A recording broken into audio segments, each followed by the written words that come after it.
والعاقبة للمتقين ولا عدوان إلا على الظالمين أشهد أن لا إله إلا الله وحده لا شريك له وأشهد أن سيدنا محمدا عبده ورسوله الذي لا نبي بعده رب اشرح لي صدري ويسر لي أمري واحلل عقدة من لساني يفقهوا قولي ربي زدني علما وارزقني فهما ورضيت بالله ربا وبالإسلام دينا وبمحمد نبيا ورسولا. Yang terhormat seluruh sidang pengajian rahimakumullah, kita telah berada pada 10-nya akhir dari suasana bulan suci Ramadan, dan insyaallah pada hari yang berbahagia ini kita telah berada pada hari yang ke-27. Sebagaimana kita maklumi bersama bahwa di penghujung bulan Ramadan, ketika orang-orang yang beriman telah siap mengerjakan ibadah puasa di bulan suci Ramadan, ada sebuah ibadah yang lain yang memiliki keterikatan dengan ibadah puasa, yaitu mengeluarkan zakat fitri atau zakat fitrah. Zakat fitri atau zakat fitrah ini memiliki beberapa buah nama, istilah-istilah yang dipakai oleh para ulama, para fuqaha dalam mengungkapkannya. Zakat fitri juga dinamakan dengan zakat urus, zakat kepala ataupun zakat badan. Juga dinamakan dengan zakat fitrah. Ketika dikatakan dengan zakatul fitri, fitri itu bermakna hari raya. Seseorang yang diwajibkan untuk mengeluarkan zakat fitrah adalah orang yang padanya terdapat dua sebab. Yang pertama, dia sempat hidup dalam suasana Ramadan. Yang kedua, dia sempat hidup dalam suasana malam Idul Fitri, malam Lebaran. Sehingga ketika dikatakan dengan nama zakatul fitri, zakat hari raya, ini dinamakan dengan idhafah syai' ila ahadi sababai. Disandarkan sebuah lafaz kata kepada salah satu dari dua sebab. Seseorang tidak akan diwajibkan untuk dibayarkan zakat jika dia tidak hidup dalam Ramadan. Misalnya begitu takbir Lebaran berkumandang, seorang bayi lahir, kita tidak wajib menzakati bayi yang baru lahir pada malam Lebaran. Sebaliknya, orang tua kita atau seseorang yang hidup di dalam suasana Ramadan, ketika sedang bertakbirnya malam Lebaran, dia meninggal. Karena dia hidup dalam dua suasana, sempat hidup dalam Ramadan dan sempat hidup dalam suasana malam Lebaran, wajib kita zakati walau dia dalam keadaan telah meninggal. Maka ketika dikatakan zakatul fitri, ini adalah merupakan satu sebab di antara dua sebab yang mewajibkan seseorang untuk mengeluarkan zakat fitri tersebut.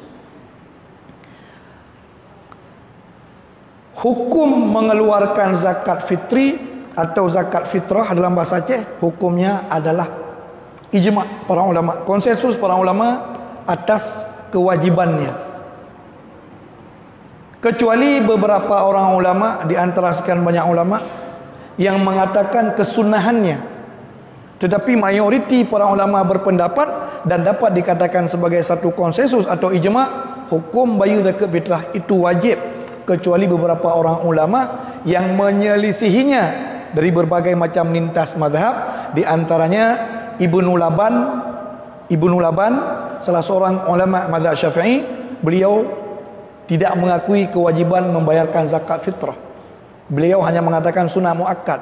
Tetapi pendapat beliau ini wahim, tidak diterima oleh mayoritas para ulama dan tidak dihitung, dianggap sebagai khilaf. Sehingga dengan kata lain, kewajiban membayar zakat fitrah konsensus kesepakatan semua para ulama lintas mazhab, dan pun jika wujud sedikit perbezaan pandangan tidak diiktibarkan, tidak dianggap. Itulah Haji Menong.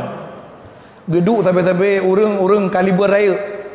Lalu gecok sampai kesimpulan. Umpamanya begini. IDI, Ikatan Doktor Indonesia, ahli spesialis mendung, membahas tentang sebuah masalah, diagnosa penyakit. Ura-ura rayanya gecok satu kesimpulan yang sama. Bedah tanya warna SPK Bandar Jaya Kuala, terpegah tengok sebuah pendapat. Walau nak pendapat yang ke lagi orang yang pegah, pendapat tanya, tapi pendapat tanya hai tamang lang kawan. Tidak dianggap sebagai menyelisihi mereka. Maka hukum membayarkan zakat fitrah itu adalah merupakan wajib dan ijma' para ulama. Kemudian difardukannya membayar zakat fitrah pada tahun kedua. Pada tahun kedua hijrah. Ketika baginda Nabi SAW berpindah dari Mekah menuju ke Madinah, ketika masuk tahun kedua Rasulullah berdomisili di Madinah, seiring dengan diwajibkannya berpuasa Ramadan, akhir dari penghujung Ramadan tahun kedua hijrah, di sanalah Allah Subhanahu wa taala memerintahkan agar Rasulullah SAW membayarkan zakat fitrah dan juga kepada umatnya.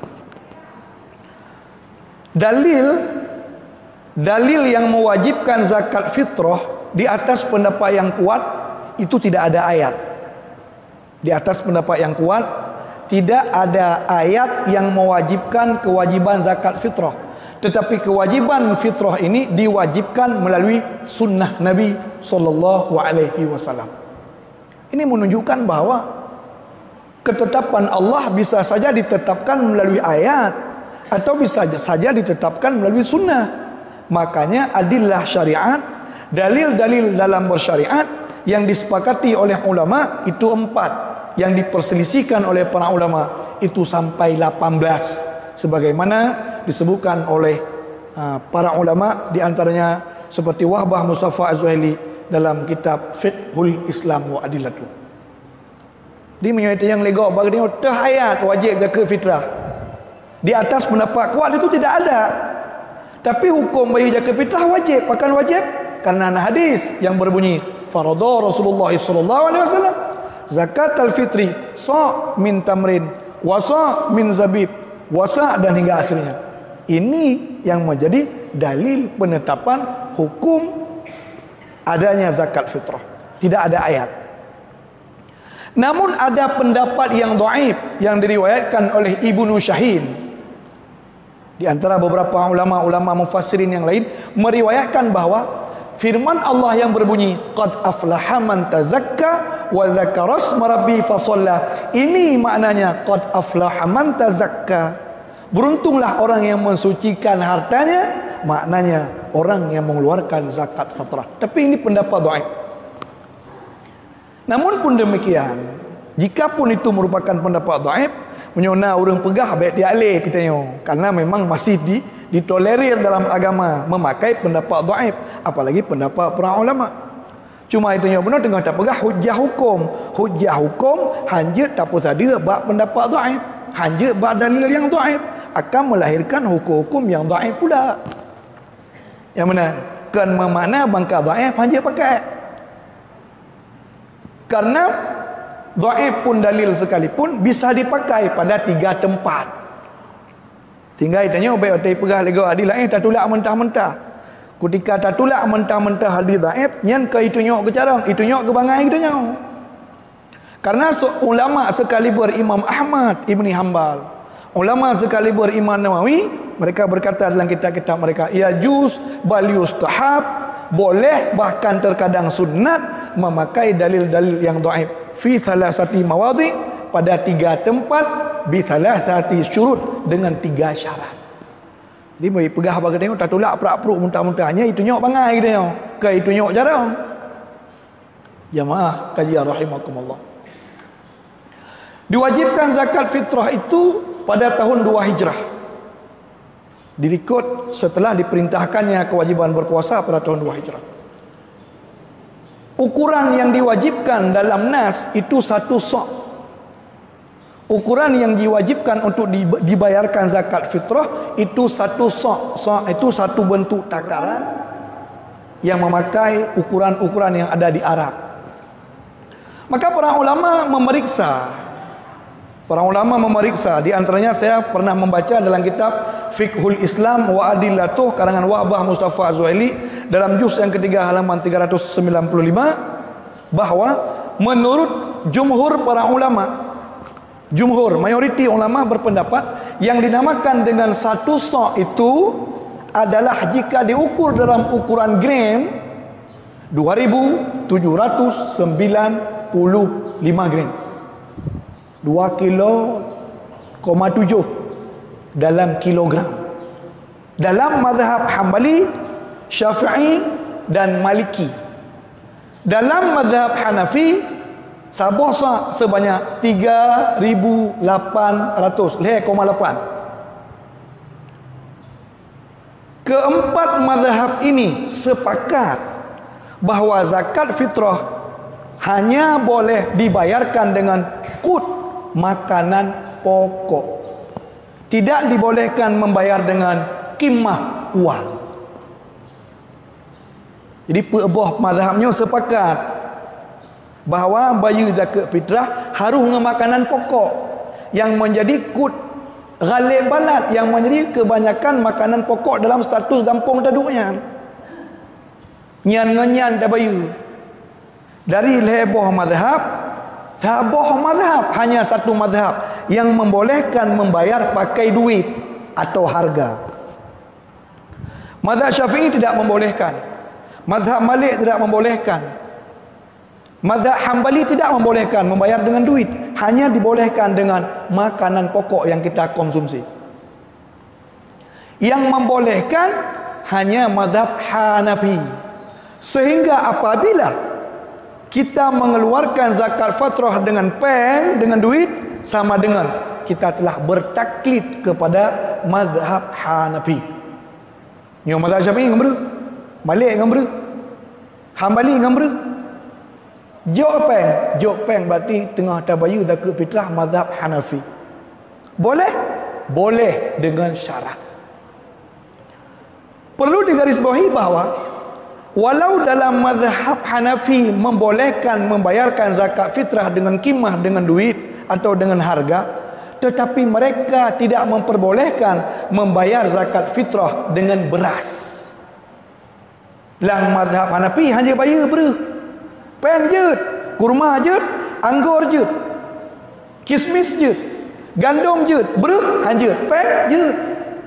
Sehingga ketika kita nak mengeluarkan zakat fitrah pakai peng, kerana ngikut mazhab Hanafi, kos harga uang tidak boleh 2 kilo 7 omri. Kibanjit 0,8 kilo boh anggur. Lebih kurang martu ribu boleh. Ke 18 ribu. Jika tak bayar ngempeng, jika kita keluarkan zakat dengan duit, ikut mazhab Hanafi. Tapi alat untuk ukur duit, ukur beras. Jawab Syafi'i, ini namanya talfiq. Sabah but, 2 buah mazhab tak pakai. Ini talfiq, hukumnya haram. Ke Syafi'i haitem, ke Hanafi haitem. Maka menyo rencana bayar ngempeng, nuko ju ni pilih padum tengku peng ni kira ju 0 kilo 0,8 kilo anggur, 0,8 kilo kurma, 0,8 kilo gandum, yang kedina satu kepala. Mang kemangat ngembru dit lo itanya perle bermudah, tapi cara kerja salah.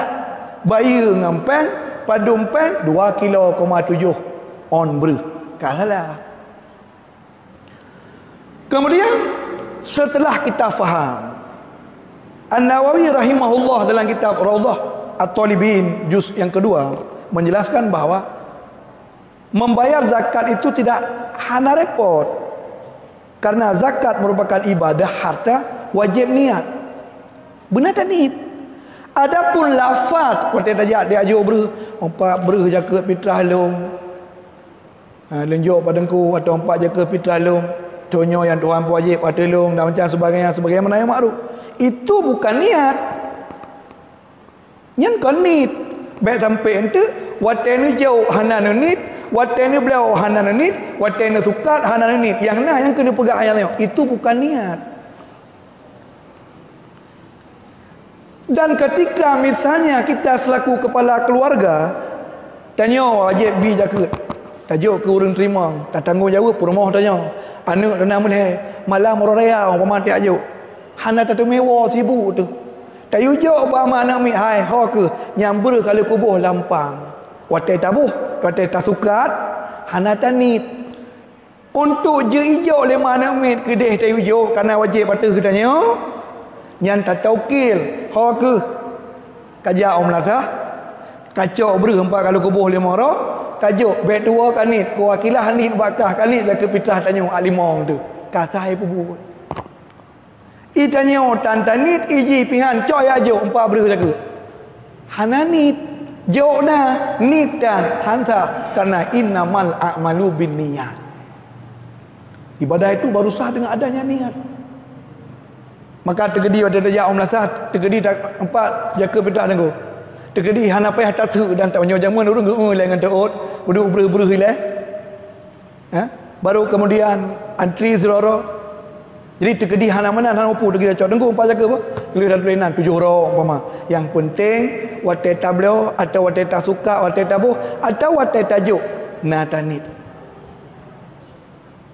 Zakat fitrah ini memiliki 5 waktu. Hasyiah Bujarami juz 2. Walaha khamsu auqat. Zakat fitri memiliki 5 waktu. Yang pertama dinamakan dengan zakat muajjal. Begitu masuk bulan Ramadan langsung kita bayar. 15 Ramadan tajuk langsung kita bayar sah. 27 Ramadan tak bayar sah.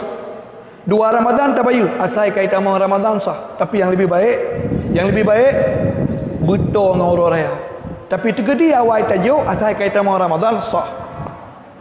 Ini dinamakan dengan zakat yang disegerakan.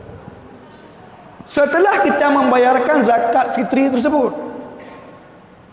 pada waktu mubah, jelang lebaran kita musafir.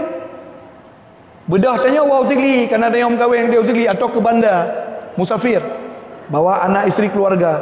Jauh sebelumnya kita telah membayarkan zakat fitrah. Ketika terbenamnya matahari hari terakhir Ramadan, di saat bergemanya takbir di ke sekujur bumi Allah Ta'ala, tibalah kita di sebuah daerah lain tempat kita safir, katakanlah Bandar Aceh atau sini. Apakah malam wajib membayar zakat fitrah itu? Harus mengulangi kembali membayar zakat fitrah, dan bagaimana dengan status yang telah kita keluarkan? Di atas pendapat yang kuat bahawa zakat yang telah kita keluarkan sah dan tidak perlu kita ulangi kembali. Truk turun raya itu yang kedai usigli ban itu kebi kata ada usigli tahu ramai-ramai zakat fitrah kada ada bayar ipat ba kampung leong dali putih napa ada bayar leong malam wajibnya tidak perlu kasah ngatakan. Tetapi jika belum kita bayar, sebaiknya di mana kepala anda bermalam hari raya, disitulah anda mengeluarkan zakat fitrah anda. Lebih baik part malam raya yang ada bayar. Wama nyok 20 sekian, nyok 20 kurang kat kuih motor kat wo bandar. Ya, bayar di bandar saja malam lebaran karena itu merupakan waktu wajib. Jika tidak mau repot-repot, bayu jino, teruk kedih hanapai bayu li. Boleh. Kapan waktu yang paling baik mengeluarkan zakat fitri? Karena zakat ada dua, zakat fitri dan zakat harta. Zakat harta lebih utama, lebih layak, lebih patut dikelola oleh badan zakat dan oleh pemimpin. Tapi jika itu adalah zakat fitri, sebaiknya kita keluarkan sendiri. Jadi yang pah zakat fitrah yang dah jawab kerana tu. Pakan? Karena waktu yang terbaik untuk mengeluarkan zakat fitrah adalah subuh lebaran. Dia tak sembahyang subuh, sebelum tak sembahyang raya, tajak dia babreh, dia tok-tok pintu rumah. Assalamualaikum. Nyempat zakat fitrah lu. Ini waktu yang terbaik. Ada sebuah hadis Nabi yang sangat terkesan. Apa kata Rasulullah? Aqnuhum anit tawafi yaum hadza. Bagikanlah kesenangan, kayakanlah mereka, cukupkanlah kebutuhan mereka orang-orang miskin pagi ini, supaya mereka terpelihara dan terjaga dari mengemis dan meminta-minta. Jadi mudah-mudahan tanya kalau kita persiapkan apa-apa yang nak kita zakati, baik dua ni dan baik dua ni Anak kita tengok raya tunggu kiban. Anak kita yang sudah dewasa, yang sudah gugur kewajiban untuk dia wajib menzakati dirinya sendiri. Jika kita menzakatinya, kita harus mendapatkan izin. Ya, kubuh jaka kailung jud na izin baru dibolehkan, karena dia sudah tidak lagi kita nafkahi. Demikian juga anak-anak kita di rantau, ijak kuliah di bandar, malaurea haji hideh. Dan jika raya tidak kita nafkahi dan macam sebagainya, dia sudah bisa mencari rezeki sendiri. Nah, maka bak watanya ketika tanya tadi buh haji, payah nak izin ni lah pak haji, baik tabuh ju. Kecuali boleh dikeluarkan zakat tanpa izin, seperti presiden. Ibi jakut, ibayu jakut, kurung, tanggung tanya mandung tanpa minta izin, karena itu ta'assur. Mungkin lagi izin tu dah menyulitkan. Maka mari sama-sama di penghujung Ramadan kita bertafakur, bermuhasabah, tapi fikir-fikir ni tengok utang amal ibadat yang kita berlaku. Dan jangan lupa pesan saya kepada diri pribadi dan kepada kita semua, mari sama-sama kita memperbanyak doa kepada Allah, kiranya Allah Subhanahu wa taala tidak menjadikan ini Ramadan terakhir dalam kehidupan kita. Kiranya masih ada kesempatan-kesempatan berikutnya yang diberikan oleh Allah kepada kita untuk supaya kiranya bisa bermesraan dengan Allah Ta'ala di kala malam, menghidupkan ibadah di kala siang, menghidupkan iktikaf di kala siang dan malam, membaca Al-Quran. Mudah-mudahan Allah tidak menjadikan ini akhir dari pertemuan kita dengan Ramadan. Masih ada kesempatan-kesempatan berikutnya. Harapan kita kepada Allah, ibadah yang kita lakukan, di mana sisi terdapat kekurangan yang walau sudah kita usahakan semaksimal mungkin untuk kita sempurnakan, di mana sisi kekurangannya, mudah-mudahan Allah sempurnakan dengan kesempurnaan Allah Subhanahu wa taala. Ini yang dapat saya sampaikan pada sesi yang pertama. Saya berikan kesempatan untuk berdialog atau berdiskusi atau bertanya jawab dalam bidang apapun, diperbolehkan. Wallahu a'lam.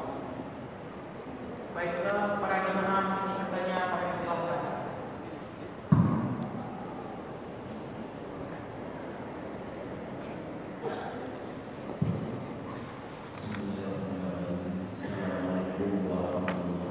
Waalaikumsalam. Ustaz, yang sama-sama kita hormati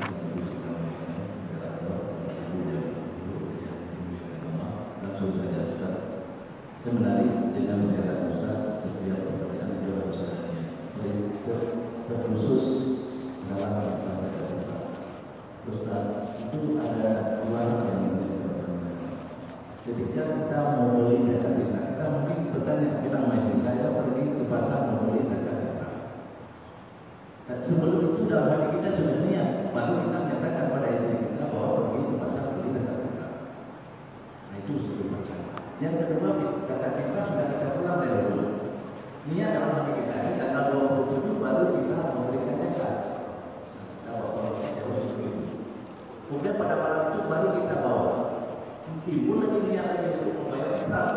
Kemudian lalu sampai di sana kita menyatakan hati kita ini apakah termasuk niat Ustaz? Itu yang pertama Ustaz.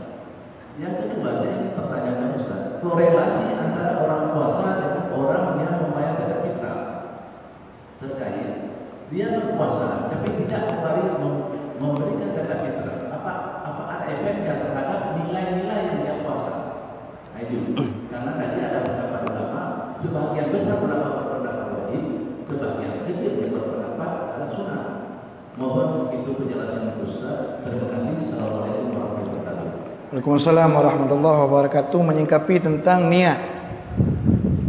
Lumrah ketika kita misalnya pergi ke pasar hendak membeli beras, sesuatu yang akan kita zakati, ada sebuah keinginan, dorongan dalam hatinya, kujak kuat bela-bela kudai kau nak bayar zakat.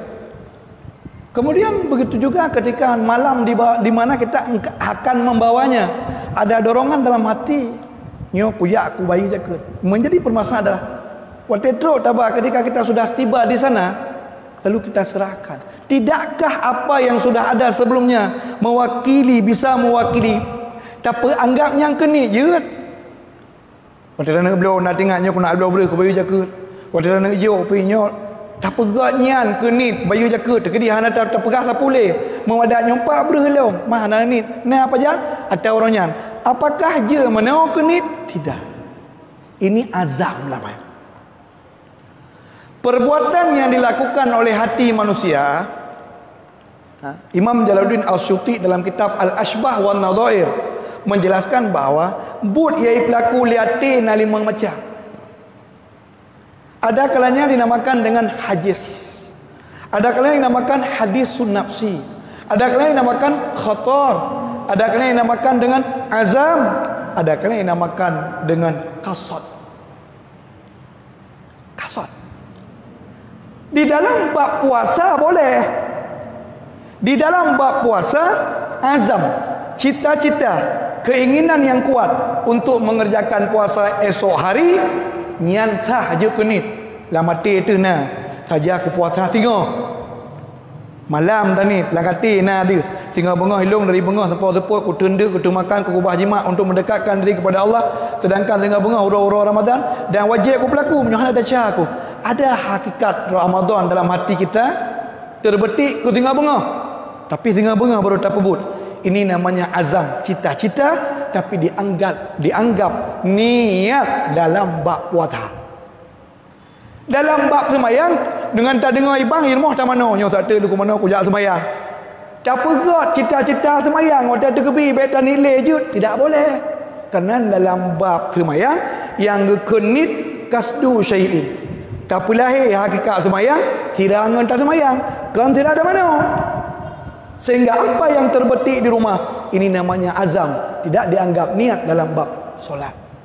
Dalam bab zakat melancit, rencana kena belah beruh, rencana malam tengah kena jawab beruh.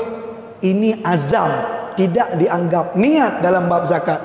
Yang rukun niat dalam bab zakat, tidak tak beruh, lahir hakikat puput tak nak puput dan kepu tak tanya, tengah tak tukar atau tengah tak jauh, nyonit dalam bab zakat. Adapun cita-cita kena belah kepu tak belah hau tak jauh, ini azam dan tidak dinamakan niat dalam bab zakat. Satu. Yang kedua, konsekuensi orang yang berpuasa tapi tidak mau membayarkan zakat fitrah. Padahal ijma' para ulama membayarkan zakat fitrah hukumnya wajib. Sebuah hadis Nabi maklum ma'ruf di kalangan para ulama, bunyi hadis, "Shaum Ramadan mu'allaq bainas sama'i wal ard." Puasa Ramadan seseorang akan terkatung-katung antara langit dan bumi sehingga dibayarkan zakat fitrah. La yurfa, tidak diangkat sehingga dibayarkan zakat fitrah. Hadis ini harus kita tempatkan pada proporsial yang sebenarnya sebagaimana penafsiran para ulama. Hasyiah Bujairami juz 2 karangan Syekh Sulaiman Bujairami penjelasan masalah zakat fitrah menjelaskan hadis tersebut. Hadis ini kecaman berlaku kepada orang yang mampu. Ketika malam lebaran kita mampu punya makanan pokok lebih dari kebutuhan kita, anak isteri, keluarga yang kita tanggungjawab malam itu dan malam besok. Besok hari hingga besok malam lebaran, urau raya sampai malam tengah tip, tak pajuh kira, lebih kena ke rumah. Lantas orang yang menerimanya pun ada, tapi kita tidak mau membayarkannya. Maka konsekuensi hadis itu terimbas kepada kita. Berarti puasa kitanya bukan tidak mendapatkan pahala sama sekali, tidak, jangan demikian tafsirnya. Para ulama tidak mengartikan demikian. Bukan la yahsulu lahu sawab, tetapi la yahsulu lahu sawabul kamil, tidak mendapatkan pahala yang sempurna. Bukan tidak mendapatkan pahala puasa me-BOP. Dibet tak pegah-pegah Pak Gop. Nyan pur go ne puasa lep loro ana nabi jaga fitrah. Padahal na pun jo me-BO tang bi pahala yang be. Ana tafsir ulama lagi kan.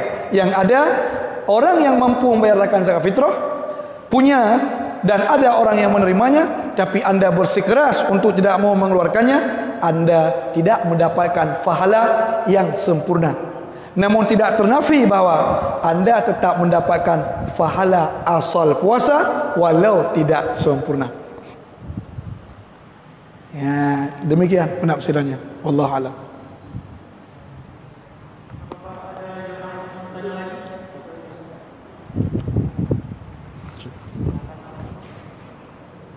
Assalamualaikum warahmatullahi wabarakatuh. Waalaikumsalam.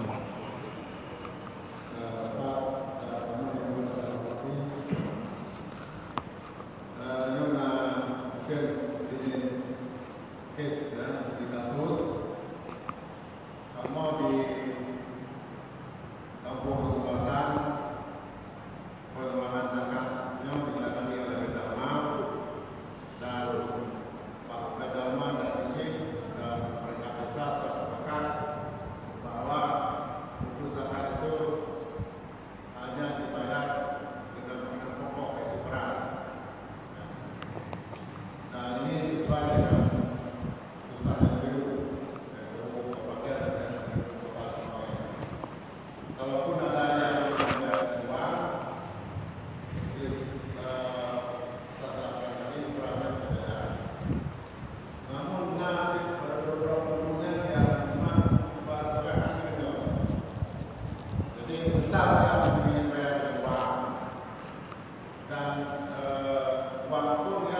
Jadi sudah menjadi sebuah rekomendasi dan sudah menjadi satu keputusan bersama sesuai dengan surat paparan dari MPU Pusat, kemudian yang ada di kabupaten, bahwa membayarkan zakat fitrah harus dengan beras. Pun jika menyesuaikan dengan uang, takarannya tidak dengan takaran beras, tapi dengan takaran yang sudah kita sebutkan tadi. Namun ada orang-orang yang bersikeras, dia tetap misalnya mengamalkan apa yang sudah ma'ruf selama ini. Yang kalihna yang kiban tak tingkapi urang mana? Bah menai dia. Kita tidak perlu memaksa. Itu ibadah yang akan ditanggungjawab dia sendiri di akhirat. Ada masalah. Kau yang napa kita taklid, walaupun terkadang pendapat tersebut bagi tanya talfid, taklid. Yang penting tidak menjadi konsumsi publik. Yang penting baik gebak aturannya kena. Karena itanya na pemerintah tu. Gedanya na kanun yang berlaku sebagaimana. Iganya kena pakai ke ro ke. Kena konsumsi ke ro ke pendapat tersebut. Kena pakai ke ro dan keluarga ro. Bah mana ke dia? Dia ini mana boleh tak ke rumah gop, tidak perlu kita kucilkan, biarkan. Tengok jaga ke ro tu. Menyot apa depan